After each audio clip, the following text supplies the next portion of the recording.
From the Oregon State University's Extension Service, you are listening to In the Woods with the Forestry and Natural Resources Program. This podcast aims to share the voices of researchers, land managers, and members of the public interested in telling the story of how woodlands provide more than just trees. They provide interconnectedness that is essential to your daily life. Stick around to discover a new topic related to forests on each episode. Welcome back to another episode of In the Woods. I'm your host, Lauren Grand, Assistant Professor of Practice and Extension Agent in Oregon State University's College of Forestry. Today's topic is non-timber forest products, or what some people would call special forest products. Our guest today is Neil Schroeder. Neil is a man of the woods. He's been working in the woods since he was 14, doing every job you can think of that happens in the woods. He recently retired as a forester, and now he focuses on non-timber forest products. Him and his family are part of a cooperative in Oregon that work together with other small landowners to help provide non-timber forest products and really make a business out of it. Welcome, Neil. First, I want to learn a little bit more about you. Okay. All right. I'm Neil Schroeder. My family owns about 300 acres of timberland in Northwest Oregon. My father was a forester, and therefore I grew up knowing a little bit about forestry, although I became a math teacher. And after my father died, this organization that he started, the Oregon Woodland Cooperative, asked me to participate. And since we still own the timberland that Father and I bought, we decided that we would certainly join. And at one point, I became president of the organization. And at that time, there were about 50 members, and we were barely making a profit, if any profit at all, during this time. And now we represent about 80 members and about 35,000 acres of timberland in Oregon. So I guess that gives you some idea of why I know something about forestry and the products that we produce as a result. Okay, great. So can you tell us a little bit about what non-timber forest products are? Yes. When you are basically growing timber for the log market, it takes, who knows, 30 to 50 to 100 years to grow a tree before you want to harvest it. And as a result, you have to think of ways for your land to be profitable. And one of those ways is to thin as trees grow. But quite often when you thin, you can't sell the logs because they're either too small or too imperfect, or the prices for small logs has disappeared. And one of the problems that has occurred here in the Northwest is that many of our paper mills no longer exist. Paper making has basically gone overseas. And so we're no longer selling the kind of wood that normally made paper. We have to find other uses for it. And then we got to thinking about what do we do to pay those taxes while the timber is growing. And one of the ideas we had was, well, when you thin, a small log can be easily turned into firewood rather than just put on the ground and let it rot. And so we began to think about, well, how do you sell firewood and make a buck? Everybody knows that every time you turn a piece of wood, it costs you money. So the idea is to be able to figure out a way to handle the wood the least amount of time and the least number of times and still make a dollar. So one of our opportunities was to obtain a USDA grant. And when we did that, we hired a person who knew something about non-timber forest products, a person who was a marketer and salesman, and a person who could manage much of what we were doing. And it was very fortunate because the non-timber forest person had several good ideas. The marketing person said, "What about bundled firewood?" And he went out to the New Season stores in the Portland area and found that they wanted to sell bundled firewood, that they would be willing to sell our bundles for $3.50 to $4 per bundle, when the competition is selling theirs for $2 to $2.50 per bundle. And this was one of our opportunities. And then we began to look at other opportunities. Well, one of our members happened to have an old Christmas tree farm. And that Christmas tree farm was still producing beautiful boughs. And we found we could sell directly to the florist shops without going through the wholesale houses. And that, again, was another way we could make a buck. And then one of our members also thought about other things that we could do, and we came up with a whole lot of ideas. But what we found was that unless we had one member or two members willing to run with an idea, it was very hard for one or two people to take all of the ideas and find a way to make a buck with all of those different things.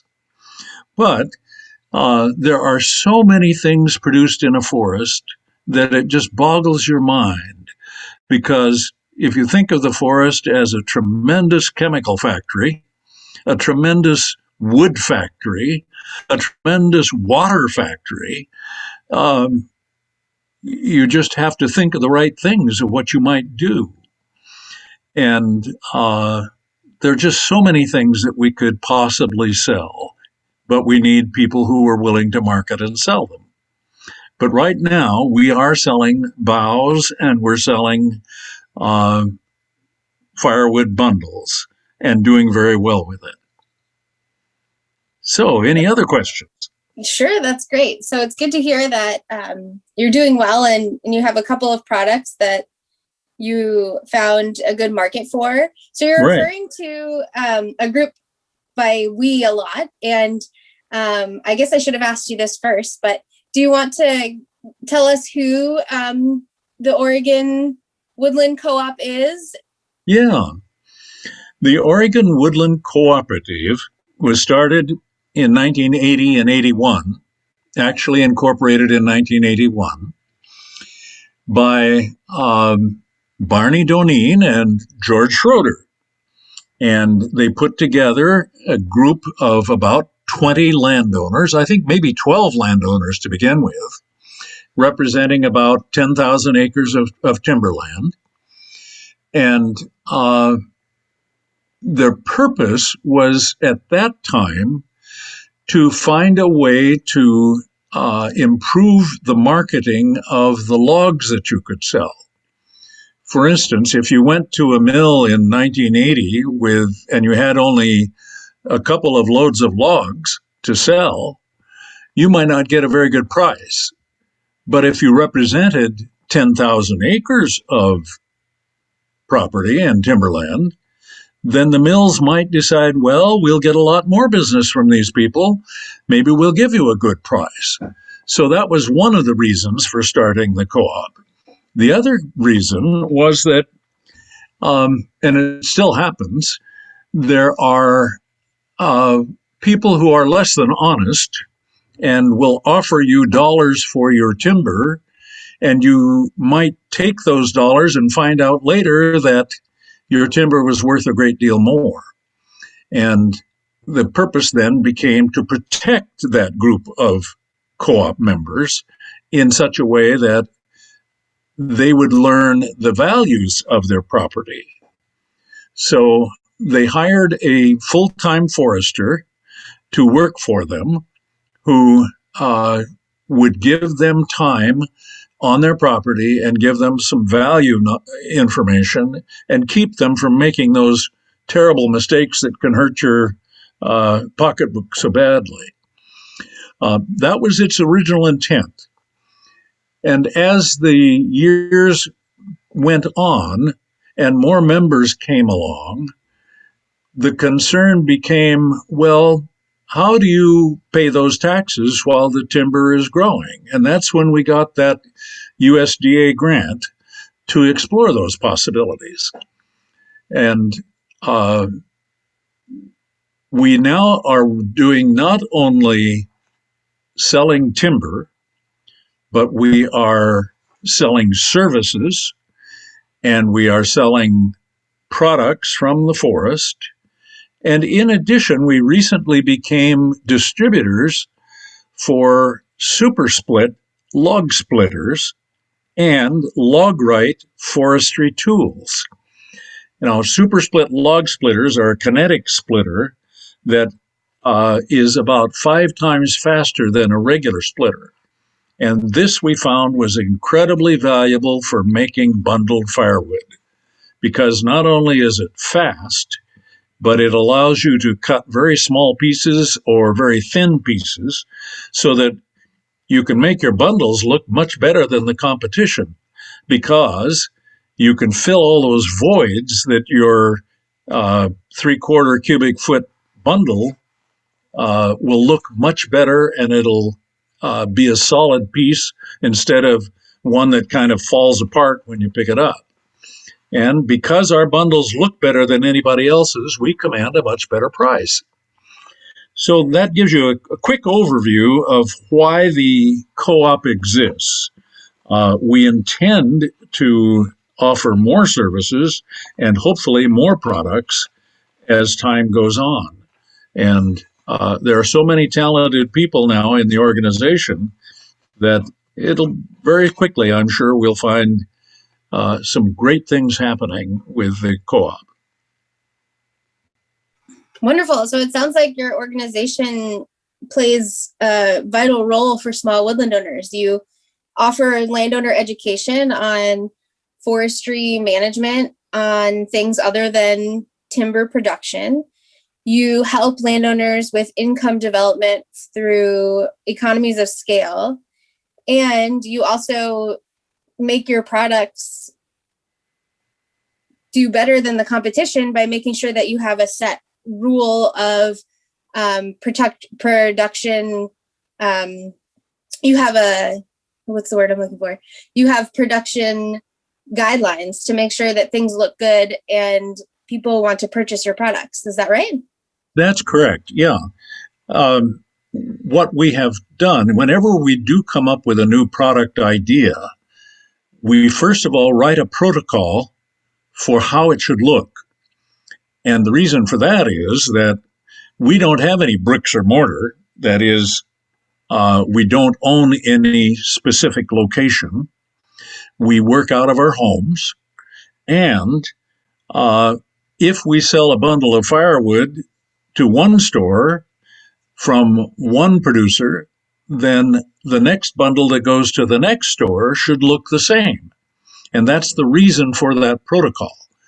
Our firewood protocol basically says that it will be within a half an inch of 16 inches, plus or minus. It'll be less than 18% moisture content. It'll be clean, and it will be a full 3/4 cubic foot bundle with our label on it. And we now have about 15 to 20 people at any given time who are bundling firewood, but every bundle looks very much the same. And that's what we were striving to do. And we do the same with anything that we sell. We did sell for a while essential oils, and that grew into a business, and we sold that business to one of our members. And even that had a specific protocol. We wanted everything to look the same. We wanted it to come from the same sources. We wanted it to look consistent so that one store buying it would get the same product that the next store buying it would get. But we are coming up with new ideas also. For instance, one of our members, John Belton was his name. He's no longer with us, but John and Carol found that we could sell direct as opposed to going through middlemen. And so many of the products that we work with now, we use his concept of selling directly to the end customer so that you eliminate selling to wholesale houses at low prices. Kind of gives you an idea of our methods and our protocols and what we're after. Great. That's important to hear. So take some thought to, and business wise, to be able to get these products off the ground. Mm-hmm. Yeah.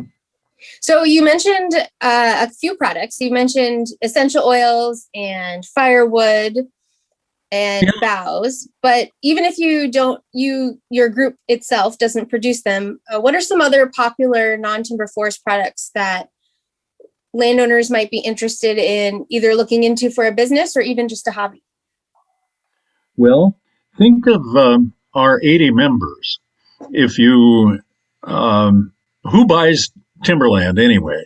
Well, you find out that it could be a logger that buys timberland. It could be a forester. It could be a veterinarian. It could be a doctor. It could be a salesman. All of those many people have different backgrounds and different ideas of what they like and what's important to them. And we've found that one of our members, again, was very interested in truffles. And that idea has grown. And I recommend to anyone who is interested in truffles that they pick up the latest edition of the Smithsonian magazine. There's a delightful article in there that explains the possibilities of what one can do with truffles. Now, a truffle is a mushroom that grows underground, if you will, and it grows on the mycorrhizae of Douglas fir and on the mycorrhizae of several different plants. The most well-known in Spain, for instance, and France, is the black truffle that grows on oak mycorrhizae. And it is a interesting, wonderful mushroom because the chefs love it, and it adds flavor to any menu that you might be putting together. Well, one of our members has trained dogs to hunt for truffles, and she has actually won the dog trial recently in training dogs to hunt truffles. But there's a tremendous amount of value in truffles if we can solve some of the problems. And one of the problems, of course, is how do you protect your timberland from the person who decides that they can hunt truffles on your land and don't ask for permission? That's one of the big problems. The other is there a way to actually promote the growth of truffles? And that's where the Smithsonian magazine comes in. Take a look at that. It will tell you that some people are beginning to do that. So that's one of the products. Others are plants. My goodness, we could sell plants to nurseries. One of our members, again, sold several thousand sword ferns to the landscaper who did Bill Gates' new house several years ago, and continues to produce sword ferns in his nursery. And there are so many beautiful native plants out there that many of those can be sold, in addition to holiday boughs, of course. So there are many, many products. If you recall, the florist shops often have beautiful greenery. Well, much of that is salal. And salal can be harvested along the coast, particularly, because the leaves are so shiny and beautiful and add to any floral arrangement that you make. And that kind of leads to, what about things like salal berries? Salal jelly, by the way, is absolutely wonderful. If you haven't tried it, I recommend it. And of course, there's huckleberries and elderberries and all of those that can be made into I have many. to tell you, sorry to interrupt you, but I have to tell you that I was at a fair once, and the first time that I ever had salal berries was from a very kind gentleman who offered me some fruit leather made from native berries, and the main berry was salal berry. And I was hesitant at first, but it was delicious. Oh, yes. Now I'm much more open to foraging for forest berries. Yeah. Well, there are so many opportunities out there. And as I said, it really takes somebody who really wants to run with it.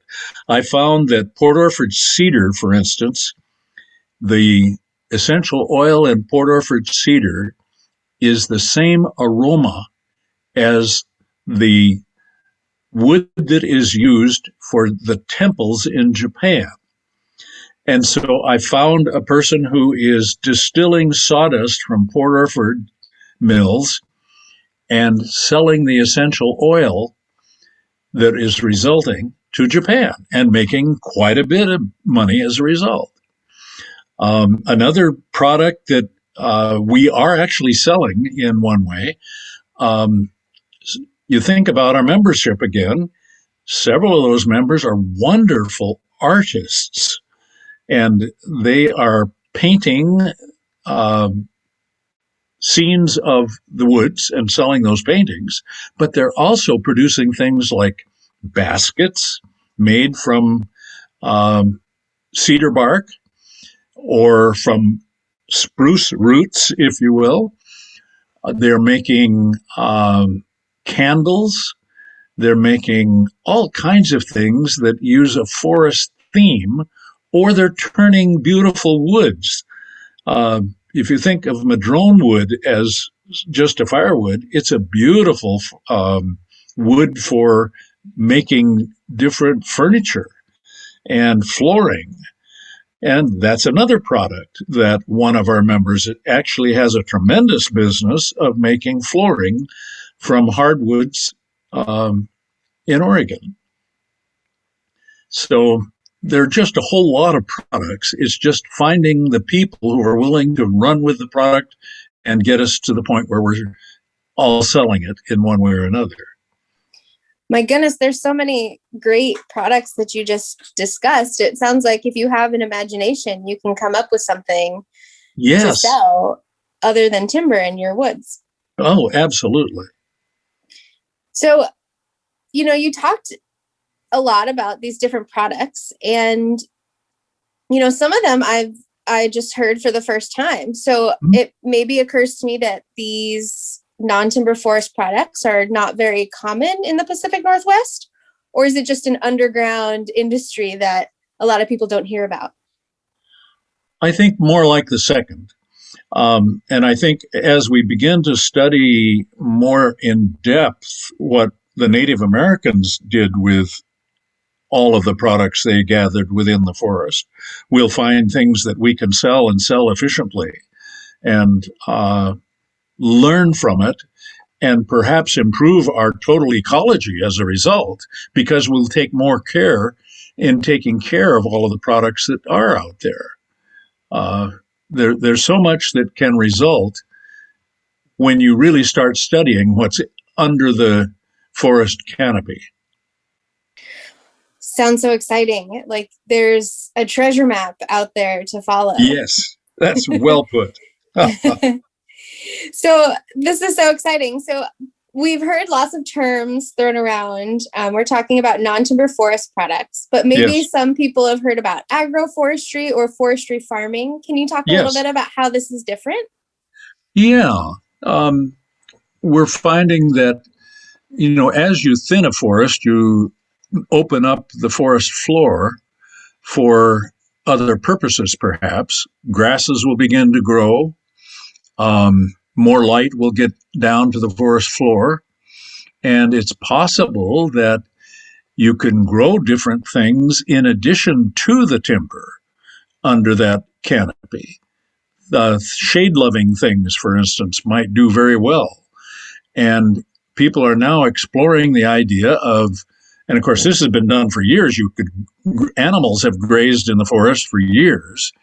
And the Forest Service does issue leases for grazing. So that's one way that you can use agroforestry. Another one, a friend of mine, a retired veterinarian, has found that he can grow several different plants and sell those plants and the fruit from them under the forest canopy. And I've forgotten just exactly what his total output was, but some of the things were plants from Australia that he was able to get to grow under his forest canopy and was able to sell them. Okay, so I think I'm understanding the difference. So is agroforestry and forest farming sort of like a planned field underneath the canopy of your trees? Yes, and I attended a farm forestry conference. COVID-19 kept me from doing it this year, but it was a year ago, February, in Canada. And there they were actually planting trees in rows and planting crops between those rows that they could harvest readily. And so as the trees grew, the land was producing a yearly crop in addition, and they called that agroforestry. So it might be something as simple as hay or wheat that was growing between the timber rows. Another example, one of our mentors in the essential oils, Robert Seidel, who happens to own the company called the Essential Oil Company, has traveled the world consulting with essential oil producers. And he found in Brazil a farm that was farming eucalyptus. And eucalyptus is unpredictable. It doesn't always grow straight. Sometimes it does. Well, what they were doing, they were growing the eucalyptus in rows. They were making charcoal out of the limbs that didn't grow straight, and they were making essential oils out of the leaves. And when they made charcoal, they did it the ancient way, where they would pile up a huge pile of brush and then cover that with mud and then start a fire inside. But they had a vent pipe, a big, long steel vent pipe that went at an angle out of the top of this huge mud hut, if you will. And at the bottom of that pipe was a bucket. Well, as the smoke went up that steel pipe, it condensed, and the condensed smoke became turpentine and the terpenes that are created in the smoke of eucalyptus. And here they were selling lumber from the straight logs. They were selling chips from the chipped logs. They were selling charcoal. They were selling essential oils, and they were selling terpenes, all from one farm. And that I would call agroforestry. Well, that really gets to the definition of using the whole product, right? Yes. So it sounds like there's a lot of opportunities for people to get into non-timber forest products. Yes. You know, there's another non-timber forest product that I know is very prevalently used in the South, particularly, and that is to lease your land for hunting or to lease your land for camping. And that's another possibility. That's a great idea, Yeah. especially if you know that you have a lot of huntable animals on your property, and that's Yep. not really a hobby of yours. Well, I know that some of the large timber companies are already doing that here in Oregon. Right. Okay, so these are great opportunities for people to be creative and think of other ways that they could potentially make income to help pay the bills in between harvesting rotations. Uh-huh. We talked a little bit about this, but what are some of the barriers for being involved in non-timber forest products? What might people need to think about before they dive right in head first? Some of the barriers basically would be your own individual attitude. And what I'm getting at is some people will say, oh, I've got this great idea. And they would buy equipment and start doing things that were expensive, and then find out that the product they thought would just do very well never did. So that is a barrier in that you've got to be careful to plan ahead. An example I give is a friend of mine bought a laser cutting machine. It was a wonderful machine. It would etch glass, and his idea was that he could do shower stalls and windows that had beautiful designs on them. But he never marketed it. And as a result, that $50,000 laser machine, he eventually sold for $20,000. And I don't think he really made very much out of it at all. So my concern is be careful, plan ahead, do some market study, put together a market plan before you decide to jump. There are a lot of barriers, and they're mostly financial. Don't buy expensive equipment without knowing what you can do with it and that it will pay for itself. But do think seriously about what can be done and share those ideas with somebody who is willing to do some marketing and thinking about how to sell it. That makes a lot of sense. You don't want to put a lot of money into something that you're not sure will bring back the investment plus some. Yeah. Another example I can give you, the same fellow, John Belton, thought that he could sell stair treads. And so he started producing beautiful cedar stair treads. Well, most flooring companies don't touch cedar. And so his idea was fine, but cedar is not used for stairs because it wears so quickly. And he just didn't think that through clear to the end. That was one of the things that he thought many things very well, but that was one that didn't do. But another product that he came up with that he did very well with, he took that same cedar lumber and simply made a piece that would have been, say, an inch thick by 2 feet long and probably 8 inches wide. And he sold that to his local restaurant as a salmon plank. And if you think about it, a lot of people like to cook salmon on wet cedar planks. And that's basically because that's the way the Native Americans used to do it. And it makes a wonderful meal as a result.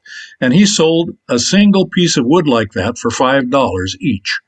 And he sold many of them.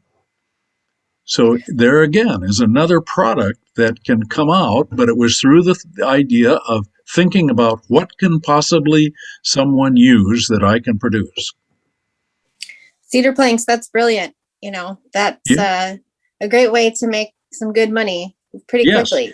And it makes the salmon more expensive too. Mm-hmm. It makes everybody happy. Yeah, John was a terrific guy. There's so many ideas that he had that were wonderful.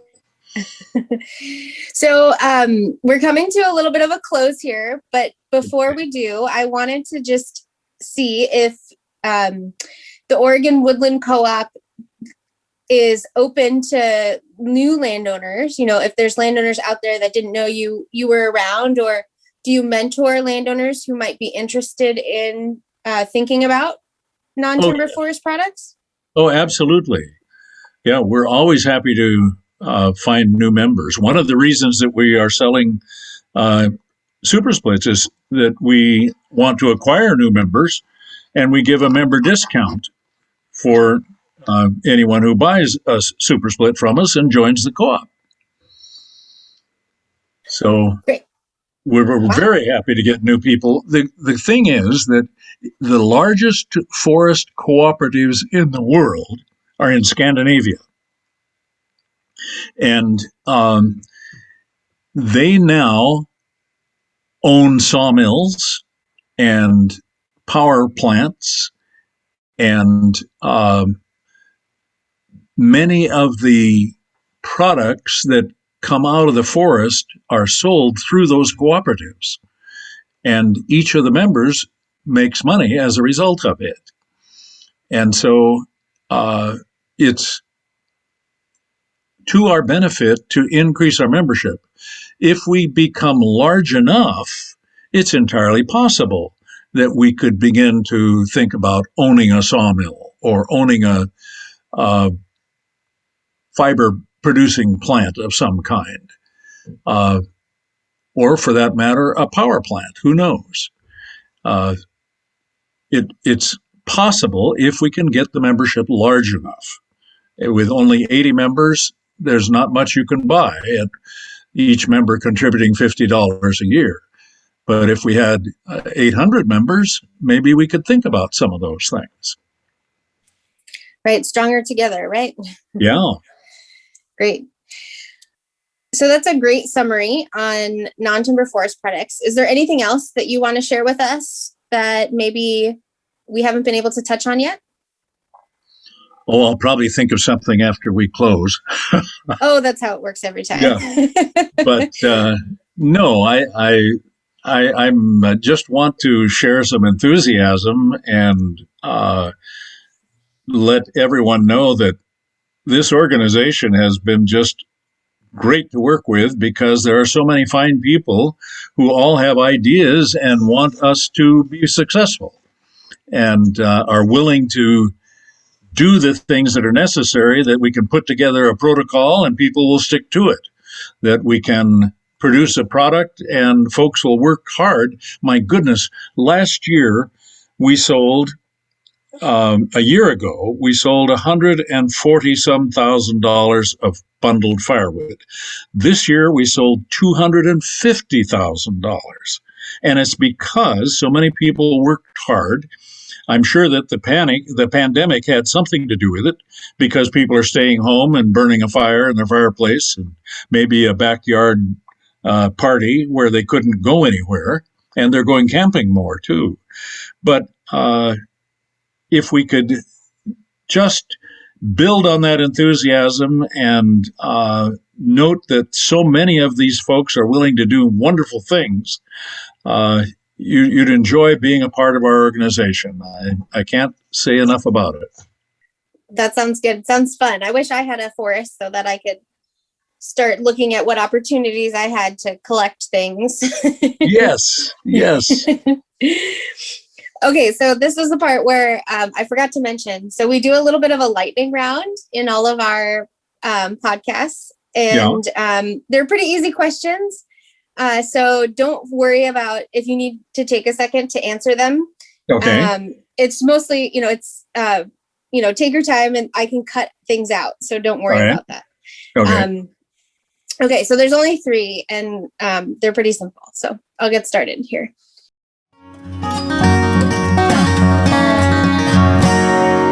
Okay, so Neil, I'm dying to know, since this is a forestry podcast, what is your favorite tree? Well, would you believe a copper beech? My goodness, I have not heard of this one. Can you tell me more about it? Well, the copper beech beech trees are one of the form of a tremendous forest in Northern Europe. And they are just gorgeous. They grow straight and tall, and their wood is beautiful. Doesn't have much pitch to it. And I particularly like the copper beech, which is a subspecies of the beech genera, because when it begins to leaf out, it's almost pink. And as the leaves begin to come out, they begin to darken in color. And the tree is just absolutely beautiful. And then in the fall, you get the reverse. The leaves begin to brighten from a dark, deep magenta, if you will, to start to become more red and lovely. And this tree, instead of being a big ball, it grows straight and tall, and that appeals to me. So I guess that's one of the main reasons I like it. I got to check those out. I love trees that have that. Well, come out and visit red. us. I have 2 of them here on the property. Come on out. Okay, I got to make my way out there. So yes. You mentioned you own forest land, right? And I'm sure you spend a lot of time out there. So what's the most interesting thing that you bring with you in the field, whether in your field kit or if you wear a cruiser vest? I'm not sure. Much of our land is recently replanted because that way you could afford to buy it when it's bare land. So much of what I do is in terms of improving the rate of growth and the thinning of young trees. So I don't know if there's anything in particular that I like to take with me, but a camera is always very good because there's so many things happening out in the woods. Okay, camera's a great tool. Pardon? The camera's a great tool. It helps you see where you've been. Yes, that's right. And it gives you a progress record over the years. Okay. And so my last question to you is, what resources can you recommend to our listeners if they're interested in learning more about non-timber forest products or even the Oregon Woodland Co-op? Well, certainly go to the website of the Oregon Woodland Co-op. And that would be one good way to learn what we're doing. Another would be to certainly Oregon State University, Department of Forestry. Scott Livengood, or Livengood, I've forgotten how you pronounce his last name, teaches classes on non-timber forest products. And I recommend that you contact him or at least write to him to get some idea of what they are discovering now. There's hopefully always a new discovery. Okay, great. Thank you so much. We'll make sure that the website and Scott's contact information is in our show notes on our website. Thank you so much for joining me today. It was really great to learn more about all the wonderful products that you guys offer and that people could potentially find in their woods. Thank you so much. You're welcome. My pleasure. Thanks so much for listening. Show notes with links mentioned on each episode are available on our website, blogs.oregonstate.edu/inthewoodspodcast. We'd love to hear from you. Visit the Tell Us What You Think tab on our website to leave us a comment, suggest a guest or topic, or ask a question that can be featured in a future episode. And also give us your feedback by filling out our survey. In the Woods is produced by Lauren Grand, Carrie Berger, Jacob Putney, Stephen Fitzgerald, and Jason O'Brien, who are all members of the Oregon State University Forestry and Natural Resources Extension Team. This podcast is made possible by funding from the Oregon Forest Resources Institute. Music for In the Woods podcast was composed by Jeffrey Hino, and graphic design was created by Christina Freehoff. We hope you enjoyed the episode, and we can't wait to talk to you again next month. Until then, what's in your woods?